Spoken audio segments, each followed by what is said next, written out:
Ethiopia ದೇಶದಲ್ಲಿ ಹುಟ್ಟಿದಂತಹ coffee ಭಾರತಕ್ಕೆ ಬಂದಿದ್ದು ಹೇಗೆ ಅಂತ ನಿಮ್ಗೆ ಗೊತ್ತಾ? ಈ ಕತೆ ತುಂಬಾ ಇಂಟ್ರೆಸ್ಟಿಂಗ್ ಆಗಿದೆ. Welcome to the series of 100 Days 100 Facts day 2.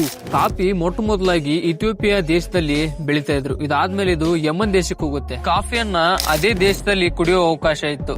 ಈ ಕಾಫಿ ಬೀಜಗಳನ್ನ ಬೇರೆ ಕಡೆ ತಗೊಂಡು ಹೋಗೋಕೆ ಯಮನ್ನರು ಬಿಡ್ತಿದ್ದಿಲ್ಲ. ಹೀಗಿರಬೇಕಾದ್ರೆ 1600 ಇಸ್ವಿಯಲ್ಲಿ ಭಾರತದ ಬಾಬಾ ಬುಡೋನ್ ಎಂಬಾತ ಹಜ್ ಯಾತ್ರೆಗೆ ಹೋಗಿರ್ತಾನೆ.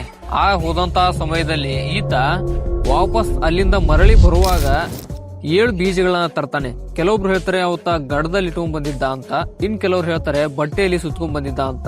ಆತ ಹೇಗಾದ್ರೂ ತರ್ಲಿ ಒಟ್ನಲ್ಲಿ ತಂದಿದ್ದಾನೆ. ಆ ರೀತಿ ತಂದಂತಹ ಆ 7 ಕಾಫಿ ಬೀಜಗಳನ್ನ ನಮ್ಮ ಕರ್ನಾಟಕದಲ್ಲಿರುವಂತಹ ಚಂದ್ರದ್ರೋಣ ಪರ್ವತಗಳಲ್ಲಿ ಅವುಗಳನ್ನ ಬಿತ್ತಾನೆ. ಯಾಕೆಂದ್ರೆ ಕಾಫಿ ಬೆಳೆಗೆ ಸೂಕ್ತವಾದ ಸ್ಥಳ ಅಂತ ಆ 7 ಬೀಜಗಳನ್ನ ಬಾಬಾ ಬುಡೋನಲ್ಲಿ ಬಿತ್ತಾನೆ. ಆದ್ಮೇಲೆ ಒಂದರಿಂದ ಒಂದು ಅನ್ನೋ ತರ ಕಾಫಿ ಇಡೀ ಚಿಕ್ಕಮಗಳೂರನ್ನ ಸುತ್ತುವರಿಸ್ಕೊಂಡ್ಬಿಡುತ್ತೆ. ಹೀಗಾಗಿ ಭಾರತದ ಕಾಫಿಯು ಉಗಮ ಆಗಿದ್ದು ನಮ್ಮ ಚಿಕ್ಕಮಗಳೂರಿನಲ್ಲಿ. ಇದೇ ಕಾರಣದಿಂದಾಗಿ ಕಾಫಿಯನ್ನು ಅತಿ ಹೆಚ್ಚು ಭಾರತದಲ್ಲಿ ಕರ್ನಾಟಕವೇ ಉತ್ಪಾದಿಸುತ್ತದೆ. ಕರ್ನಾಟಕದಿಂದ ಕೇರಳದಿಂದ ತಮಿಳುನಾಡು, ಈ ರೀತಿ ಭಾರತವನ್ನ ಸುತ್ತುವರಿಯುತ್ತೆ.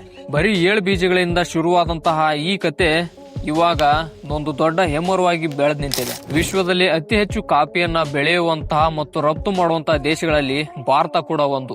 ಅದರಲ್ಲಿ ಹೆಚ್ಚಿನ ಪಾತ್ರ ಕರ್ನಾಟಕ, ಕೇರಳ ಮತ್ತು ತಮಿಳುನಾಡ್ದಿದೆ. ನಿಮ್ಗೇನ್ ಅನ್ಸುತ್ತೆ ಈ ಕಾಫಿಯ ಕತೆ ಬಗ್ಗೆ?